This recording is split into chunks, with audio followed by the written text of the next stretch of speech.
It's Tuesday, January 8th. These are the activities for digital media. In the stream for today, you're going to notice the agenda. So I'm going to go ahead and I'm going to open that up so we can take a look at the activities we're going to be working on. And we're not going to get to every one of the activities that are listed today. We'll get to some of them, and then the others will carry over to tomorrow on Wednesday.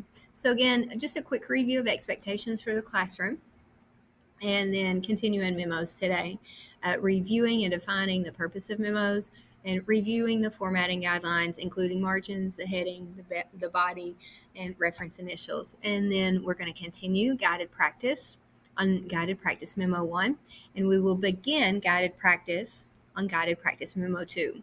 We're not going to get to this bullet point you see right here, and please expect a quiz on memos on either Thursday or Friday.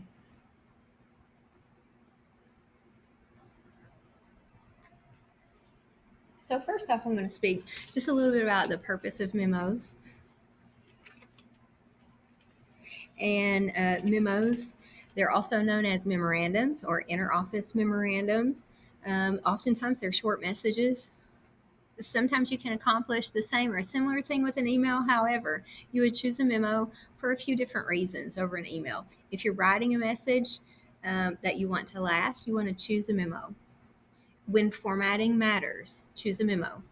If the people that you're sending the message to, if you think that they're going to print it, please create and send a memo. And to communicate formally, please send a memo. So the purpose is to bring attention to problems and or to solve problems. So I'm going to go ahead and take a look at the formatting guidelines. Again, that information can be found in the stream, in the slideshow from yesterday titled Memos. So I'm going to open it up right here. And these formatting guidelines start on slide 3. Okay, top margin of the memo is 2. Side and bottom margins are 1. On slide 4, the memo heading, to, from, date, subject. This information is all caps. You want to align your information here. Okay, the key to that is right after you type 2, followed by the colon, I want you to tab twice. Okay. A common error is right here. The actual subject should be all caps. You'll see that here. Okay, so really keep an eye out on that. And then the body of the memo is single space with double space between paragraphs. And you'll have reference initials in lowercase at the bottom. Reference initials are simply if you're somebody other than the person that wrote the memo, you're typing or keying it, you're going to include your initials at the bottom to let the reader know.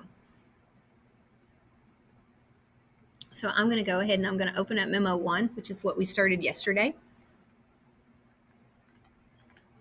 And we completed the first paragraph. This is unacceptable. After that period, I want you to hit enter twice. That's a double space. And I do want you to finish the last paragraph. Now, because I'm not the writer of the memo or the creator, I'm not Heather Driver. Again, these are my reference initials. You will include your reference initials, and they are lowercase.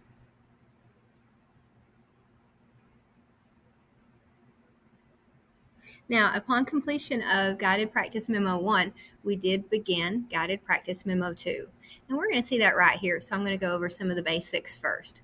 So go ahead and name the doc Guided Practice Memo 2. I want you to set up your margins. To do that, go to File, go to Page Setup. Remember your top margin is 2. Everything else will remain 1.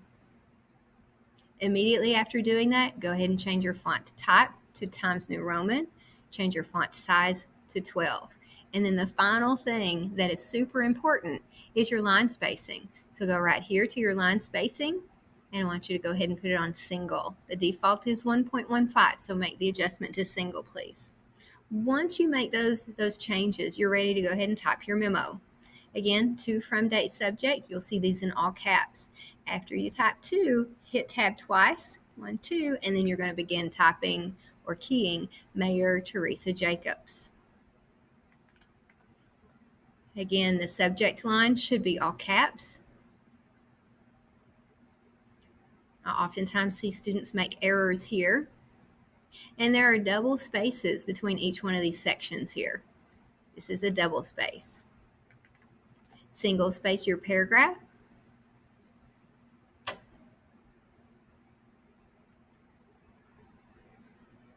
And there's the body of your memo. So paragraph is single space with double spaces between. This is not a completed memo. We will finish completing memo 2 tomorrow on Wednesday, January the 9th in class.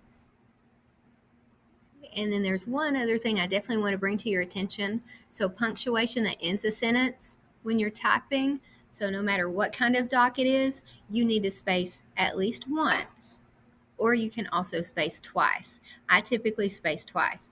Make sure that it's consistent throughout the document, but you do have to space at least one time. Questions about this assignment that you see in front of you, or questions about guided practice memo 1, please see me in the morning. I'm available beginning at 8:25 and after school by appointment.